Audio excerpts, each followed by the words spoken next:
Maharashtra live.in इथे बातमी फक्त दाखवली जात नाही, ती लढली जाते. नमस्कार, महाराष्ट्र.in मध्ये आपलं सर्वांचं स्वागत.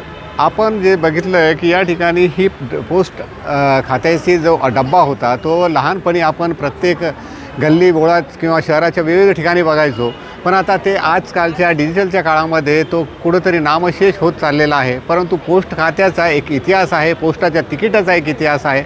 प्रत्येक तिकीट काही ना काही इतिहास सांगायचा, त्याच्यामध्ये ऐतिहासिक असो, सांस्कृतिक असो किंवा जे काही हुतात्मे झालेले त्यांच्या बाबतीत माहिती द्यायचं. पण ह्याच गोष्टींना उजाळा देण्यासाठी शहरामध्ये 2 दिवसीय पोस्ट खात्याचं एक एक्झिबिशन ठेवण्यात आलेलं आहे. त्यामध्ये विद्यार्थ्यांनी मोठ्या प्रमाणावर सहभाग घेतला. बघूया आपण आज या एक्झिबिशनमध्ये नेमकं काय प्रकारे कशा प्रकारे कोणकोणत्या वस्तू ठेवण्यात आलेल्या आहे.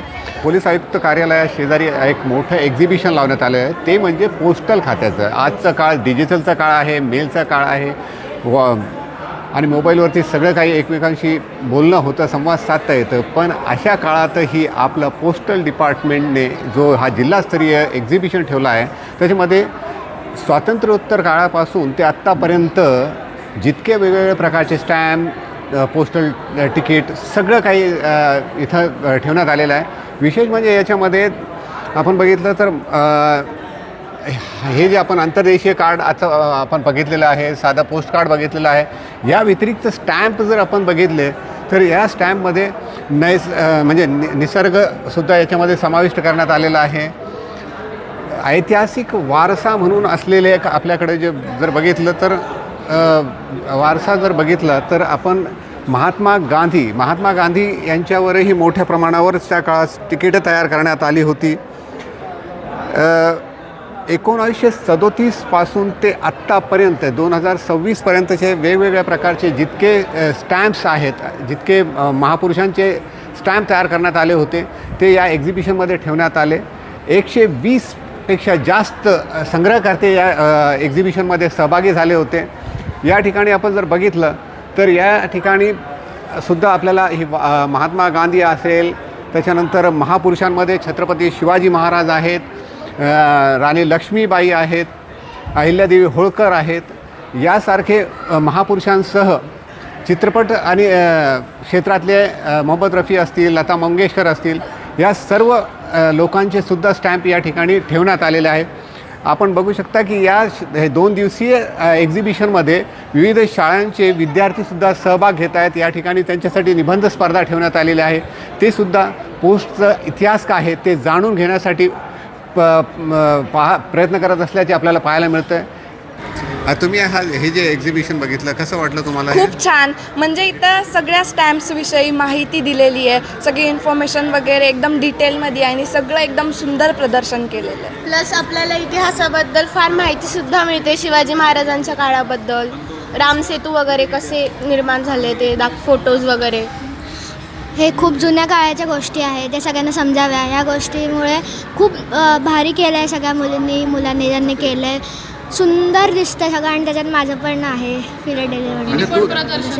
तुझं पण आहे. हो. अच्छा, तुझ्याकडं कोणकोणत्या प्रकारचे प्रदर्शन? मी महाभारत आणि रामायणवर केलं आहे. म्हणजे तू स्वतः ते संग्रह केला आहे, काही पोस्टामधनं विकत पण घेतले. अच्छा, तू कोणत्या वर्गात शिकते? 5वी म्हणजे 5वीमध्ये. तुझं नाव काय? अद्विका अक्षय वाळिंबे. बरं, आपण आता बघतो की आता व्हॉट्सअपचा काळ आहे, मेलचा काळ आहे. त्या काळामध्ये या पोस्टलचं किती महत्त्व वाटतं, असायला पाहिजे? काय त्याच्यामध्ये सुधारणा? महत्त्व ॲक्च्युली असायला पाहिजे, पण सध्या हे म्हणजे माझ्या शाळेत मी पाहिलं की भरपूर मुलींना ह्या गोष्टी माहितीच नाही आहेत की पोस्टल स्टेशनरी, मग पोस्टल स्टेशनरीमध्ये काय काय येतं, या सगळ्या गोष्टी कोणाला माहितीच नाही.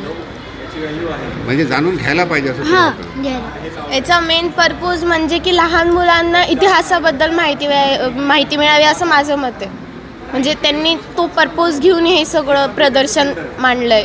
म्हणजे सगळ्यांना सगळ्या पोस्टची स्टॅम्प्स, पोस्ट ऑफिसबद्दल सगळी हिस्ट्री वगैरे कळेल. नवीन कोणत्या गोष्टी असतात जे की पाहिलेल्या नाही आहेत.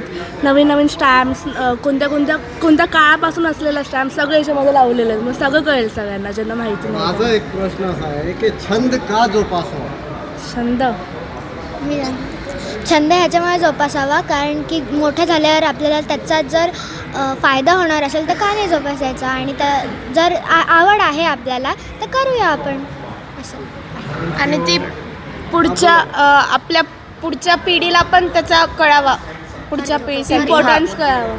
पहिले आम्हाला पोस्ट म्हणजे काय हेही माहीत नव्हतं, पण इथे आल्यावर बरंच काही कळलं की काय असतं पत्र, काय असतं ते टपालपेटी काय असते, त्याच्यानंतर ती सेवा कशी पुरवली जाते. जुन्या काळात लोक त्याचाच वापर करायचे.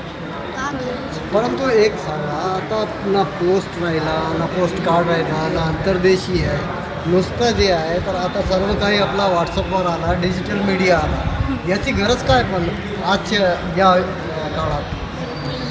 गरज तशी काहीच राहिलेली नाही आहे, पण या सगळ्या गोष्टी इतिहासासाठी आपण खूप व्यवस्थितपणे मांडून ठेवू शकतो.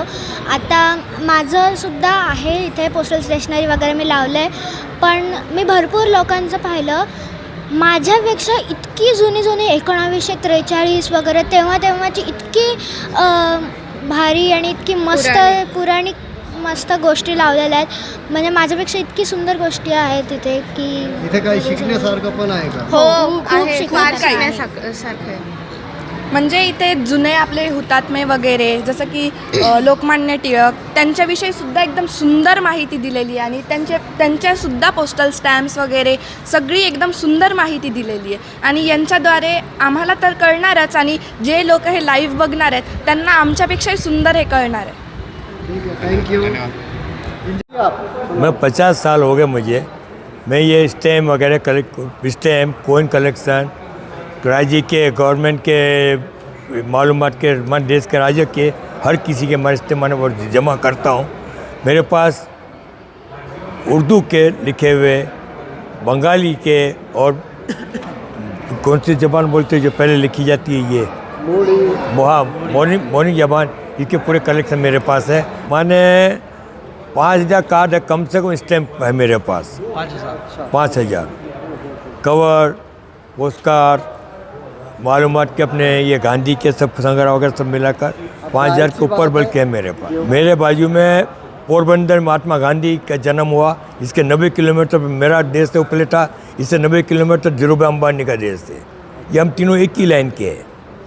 गांधी जी से कुछ खास लगाव लगता है आप? जी, वतन के ही हमारे है ना, गुजरात के हैं ना हम लोग.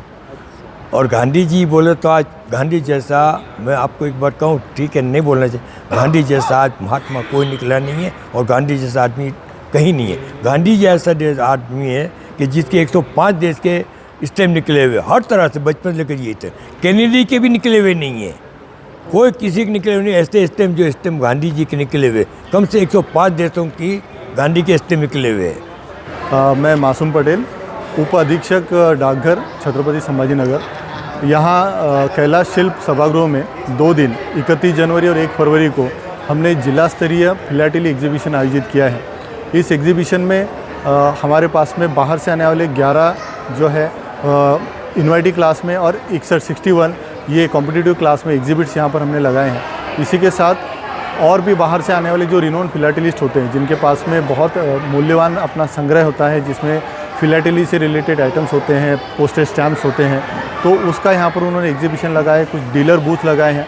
तो हमारा ये आह्वान है कि यहाँ छत्रपति संभाजीनगर के जितने नागरिक हैं और ख़ास तौर से जो बच्चे हैं, स्कूल जाने वाले बच्चे हैं, तो इन लोगों ने आकर इस एग्जीबिशन को भेंट देना है, विज़िट करना है.